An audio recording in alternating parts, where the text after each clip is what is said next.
Welcome to Lake Cumberland Amateur Radio Association. You can find us at LCARA.net, on Facebook, on YouTube, and on Instagram.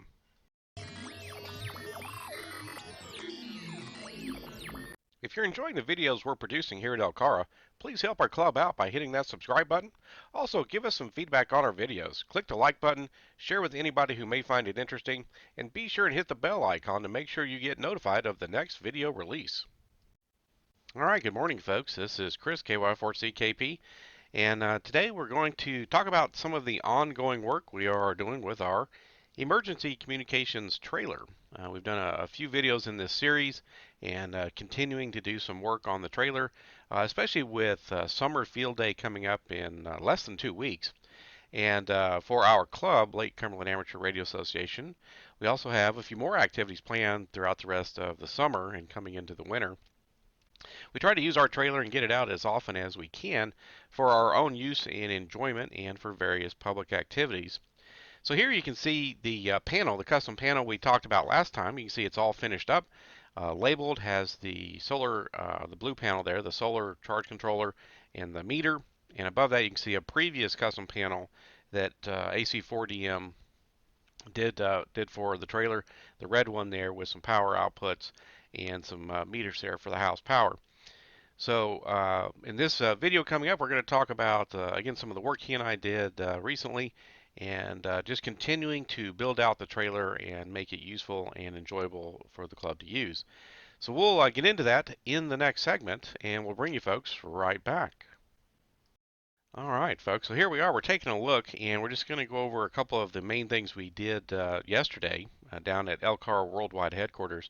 So we got some supplies together, some Anderson power pole supplies, heat shrink tubing, some ring terminals, some number 10 wire, things like that, so that we could, create some custom pigtails and cables and things to put in for this new house battery, and for, as you'll see a little bit later, a container, a box, and a portable battery that we can use for the electronic start on the big generator.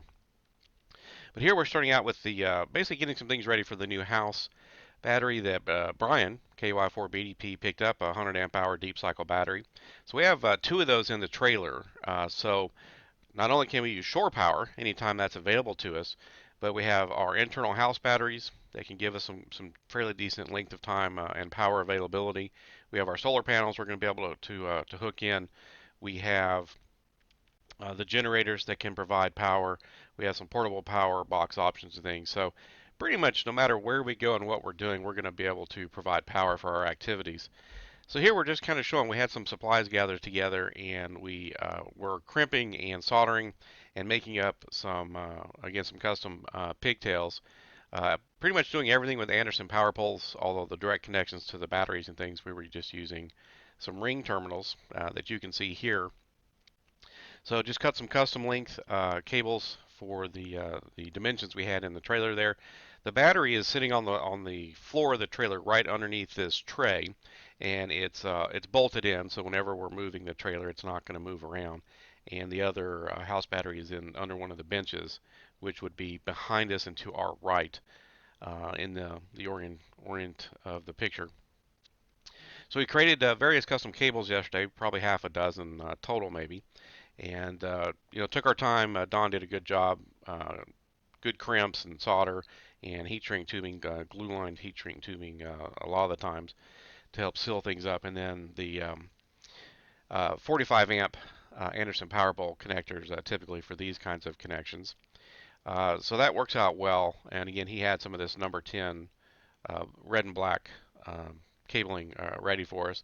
This is some of the previous cabling that Don had done in the trailer. And he's got little tags, little labels on these. One is going to be for the solar input. We have our 200 watt panels currently that you may have seen in the previous video. And the other one again is for kind of the internal power there at the bench, where we can hook up to the battery. And Don also already had a 30 amp iota power supply. And we got to looking around, and he just sort of magically, as tends to happen when somebody's been in a hobby for a long time, he had a 19-inch rack panel that already had holes drilled for the IOTA power supply. So here's the IOTA power supply. It's the DLS 30 amp. And we looked at that panel and found some holes that fit perfectly. He apparently had one of these mounted once before. So we're going to use this power supply to help charge and maintain the battery. And then if we're offshore power, or whatever the case is, then we can use the power right off the battery as well. So we'll be mounting this into the floor-to-ceiling 19-inch rack we have in the trailer. That's at the end of one of our workstations. And he's also got some trays and things that we can put in there. We'll see those here in a little bit later, where we can deploy or have whatever we want to in the in that rack. So whether it's some of our Go boxes with different kinds of radios, or some other meters and things, or whatever we decide and want to put in there. So here we can see the panels mounted in the rack. Down there towards the bottom, again, pretty much right behind that panel, that IOTA power supply is the new house battery, the 100 amp hour battery. Again, it's bolted to the floor in its battery box so that it doesn't move around anywhere if we're underway. So we got all that set up. We got all the cables and everything tested out. Here's a short video just kind of showing that. There's our rack, floor to ceiling rack, and he custom cut the rails and put in the angle brackets to hold it in. Okay, and here you can see we just put in a few of the trays that he had, and we just got out a couple of our Go boxes, a 2 meter 70 centimeter C4 FM radio and a packet radio is right above that, just kind of showing that we can have some stuff in this rack, whatever we might want to do for that particular outing. And of course we could move these around or take them out or mount some other things in there. We just were putting these in here and giving ourselves some ideas about what we may want to do with this. So again, you can tell we have some generators available to us, some outdoor pop-up tents and things when we're doing different activities. And we've got that nice panel at the top there as well. So that'll do it for that section. We got the new house battery input with the custom cables and everything, and we'll bring you back here in just a moment in the secondary section of what we did yesterday, which was work on a housing for a smaller battery that we can use for the electronic start on the big generator, the big Honda generator. And we wanted a nice housing to hold the battery, protect it, and we've got Anderson power poles where we can connect that. And so we'll show how we put that together in the next segment, and we'll be bringing you folks right back.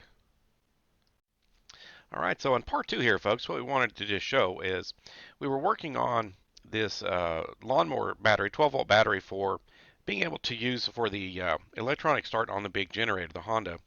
And we wanted this some kind of a box for it. And I said, hey, if we had one of those storage ammo cans, something like that would probably be a pretty close fit for that thing. And you know how it is. Don says, oh, you know what? I just happen to have, I think, an extra one of those laying around. So sure enough, he had one of these nice bright orange ones. And of course, plastic, so it's not metal. It's not going to short on anything. So that worked out great. And so we were taking a look at this. A pretty good match. Of course, high visibility. And so we made some modifications to this storage can to hold this battery, so that not only will it help protect it and keep dust off of it and things like that, but has a handle, makes it easy to transport. And Don and I, in a previous work session, added a Anderson power pole, kind of a pigtail, to the generator so that you can hook up a battery nice and easy to it. So again, we made some custom cables to attach to this battery. And it just kind of worked out that one of the sort of tail ends to some of the wire we had used earlier for the new house battery in the trailer was long enough to do with this. So again, a little bit of soldering, some ring terminals, and we had some nice new cables for this little starter battery for the generator.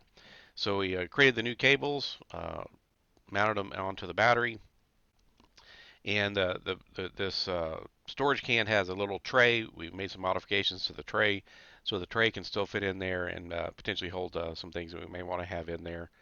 And then just put a little hole in the side of the box and brought these little Anderson power pole pigtails out. And so this battery, we put in a brace inside, as we'll see here in a moment. Nice storage for that, and we'll make it easy to be able to start that generator when we use it in the field. In fact, we used it a few weeks ago at our testing session that we had, and we put out some information on that testing session recently as well. So we put a wood brace in there just to hold the battery nice and steady, and mounted that from the side. Now everything's mounted up probably an inch and a half, at least from the bottom, so that if there is an acid leak, this container is still watertight down towards the bottom. And it's meant to be inside. It's not really, necessarily meant to be in monsoon conditions outdoors or anything per se. But if it was an acid leak, it'll still, still keep the acid from just going all over the place. So you can see we put in the brace. We got it in our cabling. We put a pass-through hole to get that little pigtail out, and you can set this right over by the generator wherever we have that deployed. You can see the Honda red generator sneaking in on the left-hand side there, and use the electronic start on the generator. And again, we just had that generator out and used it. What was it? Been 3 weeks ago, a month ago, at our last testing session that we did, where we had 9 folks pass their exams, and had some new techs and some people upgrading and things. So it was a good testing session. So again, simple project. Just took a little bit of time. We just, again, here's that tray that was in there, and we just made some modifications so that it could still sit down over the terminals for the battery, and also have enough room for the cables that were connected on and that kind of stuff. So if you do want to put a few things in there, that component to this box is still there and still works for things. And again, just put in a small hole pass through for the Anderson power pole pigtail that we created for that. It's a simple project, but it's just one of those things. A lot of the stuff that we tend to do on some of these work days, a lot of it's not hard work. It's just, if nobody ever takes the time to do this kind of work, it just doesn't get done. And, you do 2 or 3, these things in a day, and you spend 2 or 3 hours, and you get them done, and then once they're done, you're in good shape, and you've got some new usable equipment or capabilities or whatever it is.